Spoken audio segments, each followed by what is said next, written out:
বস নিয়ে চলে এসছি একে। জলই হাতোড়া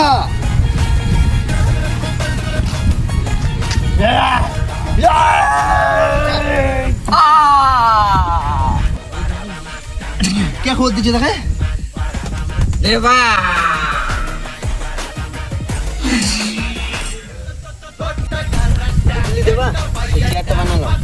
কিরকম চেয়ার এটা ইলেকট্রিক চেয়ার মানুষের 2 সেকেন্ডের মধ্যে পুড়ে ছাই হয়ে যায়।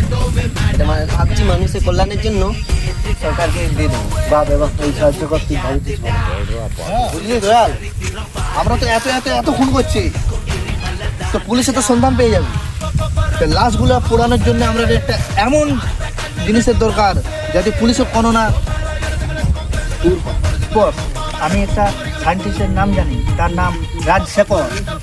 সে একটা ইলেকট্রিক্যাল চেয়ার বানিয়েছে।